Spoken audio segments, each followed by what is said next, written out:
I June told you to get out 1957, of my restaurant. 12:30 You p.m. hear me? Morningside, Get out HIGHTS, now. New York.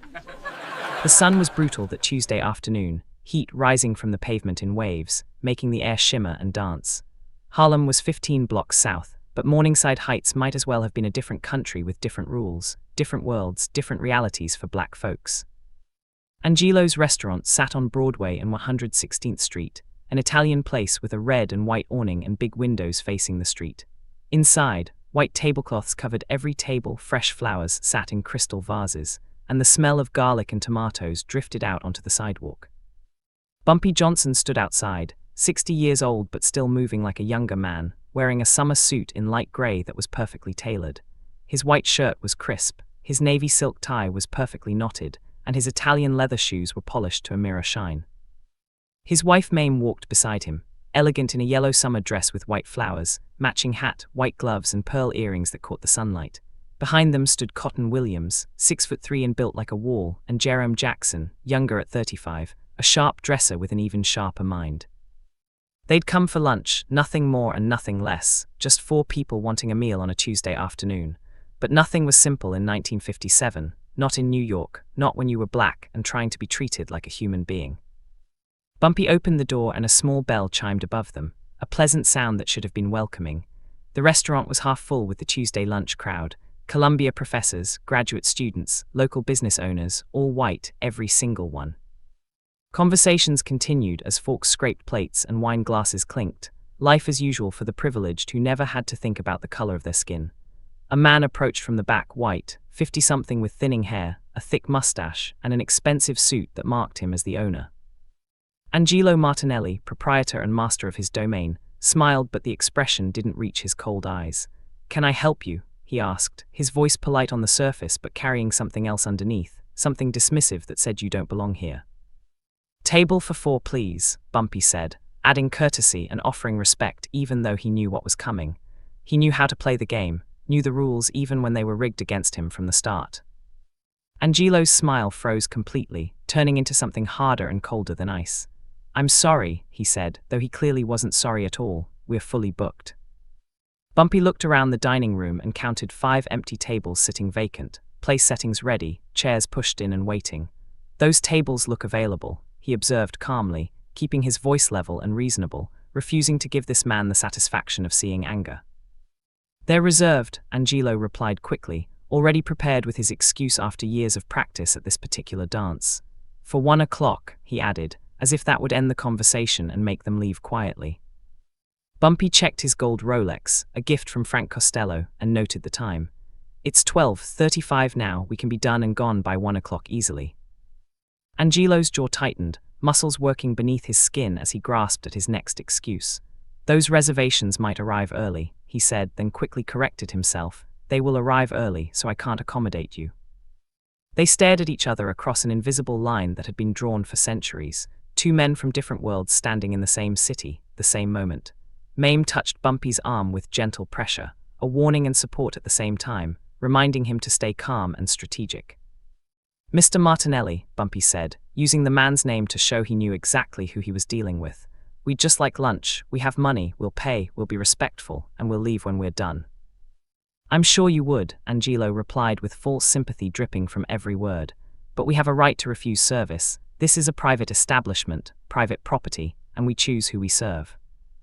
"You're open to the public," Bumpy countered, knowing the law even if it wasn't on his side yet. "You advertise to the public, you accept public customers, you serve the public that walks through that door." "The public we choose to serve," Angelo said, finally dropping all pretense and letting his racism show clearly. The words hung there between them, unambiguous and ugly, the truth finally spoken out loud for everyone to hear. It was legal in 1957, unfortunately and shamefully legal for private businesses to discriminate based on skin color. The law allowed it, society accepted it, but that didn't make it right, didn't make it moral, didn't make it anything less than evil. Bumpy felt the weight of history pressing down on his shoulders, the accumulated rage of centuries, the indignity of being judged not by character but by melanin. Every black person in America knew this feeling, had experienced this humiliation, had been told they weren't good enough, weren't welcome, weren't worthy. But Bumpy Johnson wasn't every black person, and he wasn't going to walk away quietly and let this moment pass without consequence. He'd spent his whole life fighting systems designed to keep him down, and he wasn't about to stop now. "I understand your position," Bumpy said quietly, his voice calm but carrying an undercurrent of steel. "And I respect your right to make decisions about your business, even decisions I disagree with fundamentally." Angelo relaxed slightly, thinking he'd won, thinking this would be the end of it. "I appreciate your understanding," he said, already turning away to dismiss them from his establishment and his mind. "But let me be clear about something," Bumpy continued, making Angelo pause and turn back. "In 2 hours, something's going to change, and I don't think you're going to like it very much." Angelo's eyes narrowed with suspicion and a touch of fear creeping into his confident demeanor. "Is that a threat, Mr. Johnson?" he asked, his voice rising slightly, loud enough for nearby diners to stop their conversations and look over. "Not a threat," Bumpy replied, his voice still calm, still reasonable, still completely in control. "Just a prediction based on how the world works, how communities work, how justice works when the law fails to provide it." "I'll call the police if you don't leave immediately," Angelo said, his hand moving toward the phone behind the hostess stand. "I have every right to have you removed from my property if you refuse to go voluntarily." "We are leaving," Bumpy assured him, raising his hands in a peaceful gesture. "But remember this moment, Mr. Martinelli. Remember what you chose today, because in 2 hours you're going to wish you'd made a different choice." They walked out, the bell chiming again behind them, and stood on the sidewalk in the brutal June heat. Mame looked at her husband with a mixture of pride and concern, knowing that expression on his face, knowing what it meant when Bumpy got that particular look in his eyes. "What are you thinking?" she asked quietly, squeezing his arm gently. "What's the plan? Because I know you have one already forming in that strategic mind of yours." "I'm thinking about what my grandmother used to say," Bumpy replied, looking back at the restaurant. "She used to say that sometimes you fight fire with fire, but sometimes you fight it with water, with the slow, steady pressure that wears down stone." Cotton stepped closer, his massive frame casting a shadow across the sidewalk. "Boss, you want us to handle this the usual way?" he asked, cracking his knuckles unconsciously, ready to do whatever was necessary. "No," Bumpy said firmly, shaking his head. "Violence is easy, violence is quick, but violence doesn't change hearts and it doesn't change systems. It just breeds more violence and gives them an excuse to call us savages." Jerome spoke up, his sharp mind already working on possibilities. "So what do we do, Bumpy? How do we make this right without making it worse?" "We use the most powerful weapon we have," Bumpy said, a slight smile crossing his face. "We use the community, we use economics, we use the power of collective action, and we show Mr. Martinelli that racism isn't just morally wrong, it's bad for business." Hash the plan, 12:45 p.m. They walked back toward Harlem, the 15 blocks giving Bumpy time to think, to strategize, to formulate his response. He'd learned long ago that the best revenge wasn't impulsive, it was calculated, it was surgical, it was designed to teach a lesson that would never be forgotten. "Cotton," Bumpy said as they walked, "I need you to go to Small's Paradise, the Baby Grand and the Red Rooster. Talk to the owners, tell them what happened, tell them Angelo Martinelli just refused service to Bumpy Johnson and his wife because of the color of our skin." Cotton nodded, understanding immediately what that meant. "You want a boycott," he said, not a question but a confirmation of the strategy already unfolding. "Not just a boycott," Bumpy corrected. "I want every black business owner in Harlem to know that Angelo buys his vegetables from the produce market on 125th, his meat from Johnson's butcher shop, his bread from Cooper's bakery, all black-owned businesses that have been serving him for years." Jerome smiled, seeing the brilliance of the plan unfold. And if those businesses suddenly can't supply him anymore because they're loyal to their community, Angelo's going to have a very hard time running his restaurant. "Exactly," Bumpy confirmed, his strategic mind working through every detail. "And Jerome, I need you to contact every black waiter, cook, dishwasher and busboy working in restaurants in Morningside Heights. Let them know what happened, see how they feel about working for establishments that treat their people this way." Mame smiled proudly at her husband, understanding what he was doing. "You're going to hit him where it hurts, not with violence but with economics, showing him that his racism has consequences beyond just hurting people's feelings." "Every system has pressure points," Bumpy explained as they continued walking. "Angelo thinks he can refuse us service without consequence because the law is on his side, but the law isn't the only force in this world, and sometimes community justice is more powerful than legal justice." They reached 125th Street, the heart of Harlem, where black businesses thrived despite every obstacle white society placed in their way. This was their neighborhood, their community, their power base, and when Bumpy Johnson called for action, people listened because they respected him, feared him, but mostly because they trusted him to fight for them. The community ISBONDS, 1:00 p.m. Cotton entered Small's Paradise, the jazz club that had been a Harlem institution since 1925. The owner, Charles Buchanan, was behind the bar checking inventory, preparing for the evening's crowd that would fill every table and pack the dance floor. "Charles," Cotton said, approaching the bar, "Bumpy needs a word with you, or rather, he needs the community to know what just happened to him and Mame." Charles looked up, concerned immediately. "What happened? Is everyone okay? Nobody hurt?" "Not physically," Cotton replied, "but they just got refused service at Angelo's restaurant on 116th, told they weren't welcome, that the tables were reserved even though the place was half empty." Charles's face darkened with anger, his hands gripping the edge of the bar. "Angelo Martinelli did that, to Bumpy Johnson. That fool doesn't know who he just insulted." "Bumpy's not looking for violence," Cotton explained quickly. "He's looking for something more permanent, something that teaches a lesson without giving them an excuse to lock us up." "What does he need?" Charles asked, already on board with whatever plan Bumpy had devised. "You know I'm with him. You know this community stands together when one of us is disrespected." Meanwhile, Jerome was making rounds to the kitchens of various restaurants, speaking quietly with black workers who'd been invisible for too long. He found Marcus Williams, a line cook at a restaurant 2 blocks from Angelo's, a man who'd been cooking for white people's pleasure while being treated like he didn't matter. "Marcus," Jerome said, pulling him aside during his break, "how would you feel if I told you that Angelo's restaurant just refused to serve Bumpy Johnson because he's black?" Marcus's eyes widened with anger and recognition. "That's the place that buys from us, right? From our suppliers, takes from our community but won't give back." "That's right," Jerome confirmed. "And Bumpy's wondering how many brothers like you might be interested in showing Angelo that black labor isn't something he can take for granted." "You mean a strike?" Marcus asked, lowering his voice but unable to hide his excitement. "A coordinated action across multiple restaurants?" "I mean whatever the workers think is appropriate," Jerome replied carefully.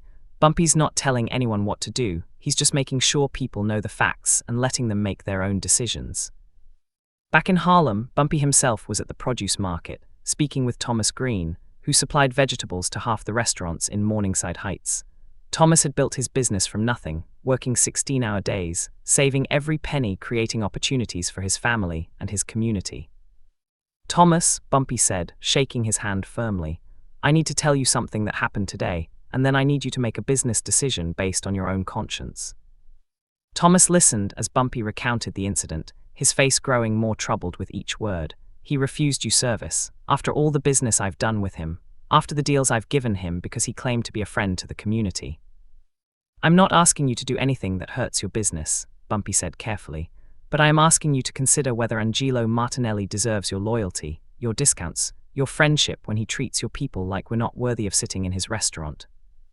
Thomas was quiet for a moment, thinking through the implications, weighing his financial needs against his principles. "You know, Bumpy," he finally said, "I've been thinking about raising my prices anyway, and I've been thinking that maybe Angelo's business isn't worth the headache of his late payments and his complaints about quality that's better than what he deserves." "That's your decision to make," Bumpy replied, not pushing, just presenting the information. "All I'm doing is making sure you know who you're doing business with, what his values are, how he treats people who look like us." The word SBRADS, 1:30 p.m. Within an hour, word had spread through Harlem like wildfire, carried on the networks that connected beauty salons and barbershops, churches and clubs, businesses and homes. Angelo Martinelli had refused service to Bumpy Johnson, one of their own, a man who'd fought for this community, protected this community, been part of this community for decades. Reverend James Powell heard about it at Abyssinian Baptist Church, where he was preparing Sunday's sermon. His assistant, young David, came running into his office with the news, breathless and angry, ready to march down to Angelo's immediately. "Reverend, did you hear what happened?" David asked, his voice shaking with emotion. "That Italian restaurant owner refused to serve Bumpy Johnson and his wife, told them they weren't welcome in his establishment." Reverend Powell sat back in his chair, his face grave but unsurprised. "I've been preaching about this sin for 30 years, this American sin of judging people by their skin instead of their character, and still it persists, still it poisons our society." "What are we going to do about it?" David demanded, his youthful energy seeking immediate action. We can't just let this stand. We can't let him get away with this kind of blatant discrimination. We are going to do what we always do, Reverend Powell said calmly. We're going to organize, we're going to use our collective power, we're going to show that racism has consequences, but we're going to do it the right way, the moral way, the way that doesn't give them ammunition to call us violent or dangerous. At the beauty salon on 132nd Street, women shared the story while getting their hair done, their anger building with each retelling. Dorothy Hayes, who'd been going to Angelo's once a month for their special Sunday dinner, announced loudly that she'd never set foot in that restaurant again. I don't care how good their food is, she declared to the room. I won't give 1 penny to a man who treats our people like we're not good enough to breathe the same air. Her sentiment was echoed across Harlem, in every conversation, every gathering, every connection point where community members shared information and values. Sarah Mitchell, a nurse at Harlem Hospital, called her cousin who worked as a waitress in Morningside Heights, sharing the news and asking her to spread it to other workers. We need to show them that black labor matters, Sarah said on the phone, that they can't build their businesses on our backs while treating us like we're less than human. #Angelo's problem, 2:00 p.m. Back at Angelo's restaurant, the owner was already beginning to feel the first tremors of the earthquake that was about to shake his world. His produce supplier called first. Thomas Green's voice polite but firm on the other end of the line. Angelo, I'm calling to let you know that I'm implementing some price changes effective immediately. Your account will see a 30% increase across the board, and I'll need payment in advance from now on instead of the net 30 terms we've been offering. Angelo's face turned red with anger and confusion. 30%? Thomas, we've been doing business for 5 years. You can't just raise prices like that without warning, without negotiation. I can and I am, Thomas replied calmly. It's my business, my product, my decision, just like it's your business, your restaurant, your decision about who you serve, right? The implication wasn't subtle, and Angelo felt his stomach drop. This is about this morning, isn't it? About those people I couldn't serve because we were fully booked. Those people have names, Thomas said, his voice hardening. Bumpy and Mame Johnson, respected members of my community, and you didn't refuse them because you were full. You refused them because of the color of their skin, and now you're going to learn that racism isn't just morally wrong, it's economically stupid. Thomas hung up before Angelo could respond, leaving the restaurant owner staring at the phone in disbelief. But that was just the beginning of his problems, as his butcher called 10 minutes later with a similar message about price increases and new terms. John, what's going on? Angelo pleaded with his meat supplier. Why is everyone suddenly changing their terms, raising their prices, treating me like I'm some kind of criminal? You want to know why? John replied, his voice cold and unforgiving. Because word travels fast in this community, because we take care of our own, because when you disrespect one of us, you disrespect all of us, and there are consequences for that kind of behavior. Angelo's head was spinning as he hung up and tried to process what was happening. His baker called next, then his seafood supplier, then his wine distributor, all with the same message. Prices were going up, terms were changing, and the friendly relationships he'd cultivated were suddenly gone, replaced by cold business transactions. By 2:15, Angelo was packing his restaurant, watching the lunch crowd thin out, wondering how his day had gone from normal to nightmare. His head waiter, James, approached him hesitantly, clearly uncomfortable with what he needed to say. Mr. Martinelli, I need to talk to you about something, James said quietly. The kitchen staff has asked me to relay a message to you. What message? Angelo asked, distracted by his supplier problems. Is there an issue with today's orders? They're walking out, James said simply. All 3 cooks, both dishwashers and the prep staff, they're all leaving at the end of lunch service. Angelo's head snapped up, his attention suddenly fully focused. Walking out, they're quitting, all of them, why? They heard what happened this morning, James explained, his voice neutral but his eyes showing where his sympathies lay. They heard how you refused service to Mr. and Mrs. Johnson, and they decided they don't want to work for an establishment that treats black customers that way. But half of them are white, Angelo protested, grasping at straws. Why would white workers care about this? Because some of them have principles, James replied. Because some of them believe that discrimination is wrong regardless of who it's aimed at, and because the black workers made it clear they were leaving, and the white workers decided solidarity was more important than a paycheck. Angelo felt the walls closing in as he realized the magnitude of his problem. Without kitchen staff, he couldn't run the restaurant, and hiring new people would take weeks, cost money, disrupt his entire operation. Bumpy's phone call, 2:30 p.m. The phone rang at Angelo's restaurant at exactly 2:30 p.m., 2 hours after the confrontation as Bumpy had predicted. Angelo grabbed it desperately, hoping it was one of his suppliers calling back to reverse their decisions, to restore normalcy to his collapsing world. Angelo's restaurant, he answered, his voice strained and tired. How can I help you? Mr. Martinelli, Bumpy's calm voice came through the line. This is Bumpy Johnson. I believe we met earlier today when you were too busy to serve my party lunch. Angelo's hand tightened on the phone, anger and fear warring in his chest.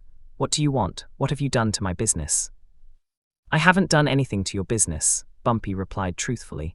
I simply let people know what happened today, shared information with my community, and let them make their own decisions about how they wanted to respond. You organized this, Angelo accused, his voice rising. You destroyed my supplier relationships. You convinced my staff to walk out. You're trying to ruin me. I'm not trying to ruin you, Bumpy corrected, his voice still calm and reasonable. I'm trying to educate you, to show you that actions have consequences, that you can't treat people as less than human and expect the world to just accept it. Angelo was silent for a moment, his mind racing through his options. What do you want? Money? Is this a shakedown? You want me to pay you protection money? I don't want your money, Bumpy said, almost sounding offended. I want you to change, to understand what you did wrong, to become the kind of person who judges people by their character instead of their skin color. And if I don't, Angelo challenged, trying to regain some sense of control, what if I just ride this out, find new suppliers, hire new staff, keep running my business the way I want to run it? Then you'll fail, Bumpy said simply, because this isn't going away, because the community won't forget, because every black person in New York is going to know your name and your business and your values, and you're going to find that racism is expensive in ways you never imagined. Angelo felt his resolve crumbling under the weight of reality. What do you want me to do? I want you to apologize, Bumpy said. Publicly, sincerely, not just to me but to the entire community you insulted. I want you to change your policies, to make it clear that your restaurant welcomes everyone regardless of race, and I want you to prove it through actions, not just words. And if I do this, Angelo asked, grasping at hope, if I apologize and change and do everything you're asking, will everything go back to normal? That depends on you, Bumpy replied. If your apology is genuine, if your change is real, if you prove through consistent action that you've learned this lesson, then yes, the community will give you a second chance because we believe in redemption, we believe people can change, we believe in forgiveness when it's earned.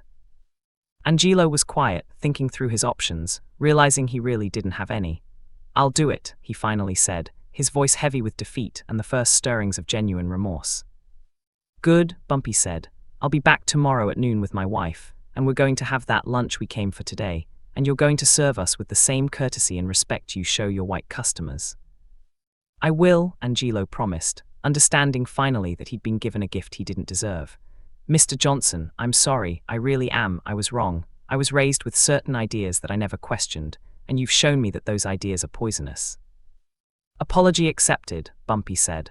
But remember, Mr. Martinelli, this is just the beginning. Real change takes time and effort and consistency, and the community will be watching to make sure your transformation is genuine.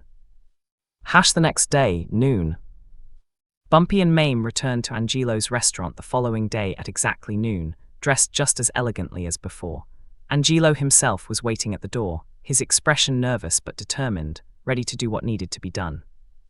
Mr. and Mrs. Johnson, he said, opening the door wide and gesturing them inside. Welcome to Angelo's restaurant. I'm honored to have you as my guests today.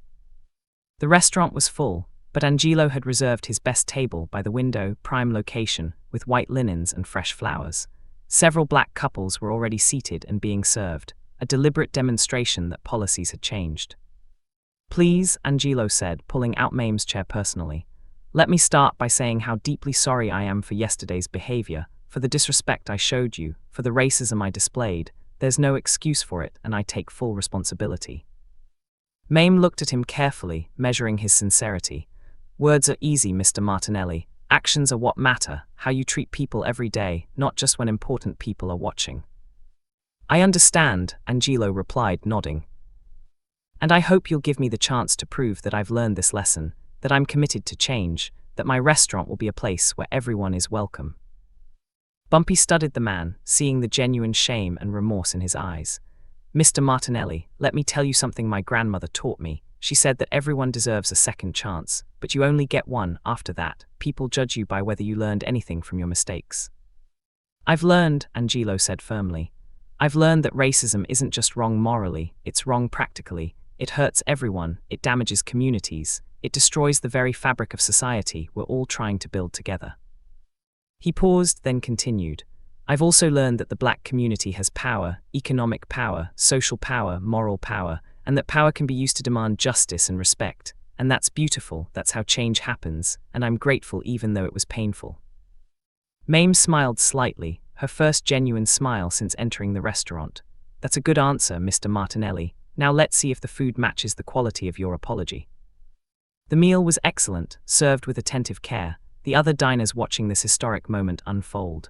Angelo stopped by their table twice to make sure everything was perfect, to make sure they felt welcome, to demonstrate his commitment to the promises he'd made. When they finished, Bumpy paid the bill in full plus a generous tip. "The food was excellent, Mr. Martinelli, and the service was exactly what it should be, respectful, courteous, professional, treating us like valued customers regardless of the color of our skin." "Thank you," Angelo said, clearly relieved and genuinely grateful.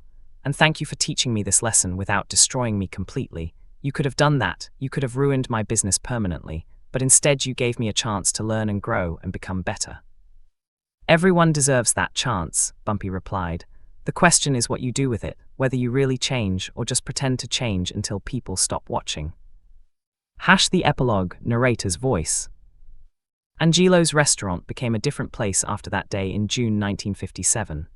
Not just a place that served Italian food, but a place that welcomed everyone, that proved change was possible when community power was exercised strategically and effectively. Angelo Martinelli became an advocate for civil rights in his own way, using his business and his voice to promote equality and justice. He hired black staff in positions of authority, not just kitchen work but management roles, showing that his transformation was genuine and lasting. The story spread through Harlem and beyond, becoming a lesson in how to fight discrimination without violence, how to use economic power and community solidarity to demand respect. Bumpy Johnson had shown that sometimes the most effective weapon isn't a gun or a threat, but the collective action of people who refuse to accept injustice. Years later, Angelo would tell people that June Day was the most important day of his life, the day he learned that the ideas he'd been raised with were poison, that racism didn't just hurt its victims, but corrupted the people who practiced it. He learned that people aren't defined by their skin color, but by their character, their choices, their willingness to treat others with dignity and respect. Mame Johnson would say that Day proved what she'd always known about her husband, that he was more than a street legend, more than a numbers king, more than a tough guy with a reputation. He was a strategist who understood that real power comes from changing hearts and minds, not just controlling territory or inspiring fear. The lesson resonates today in a world still struggling with racism and discrimination.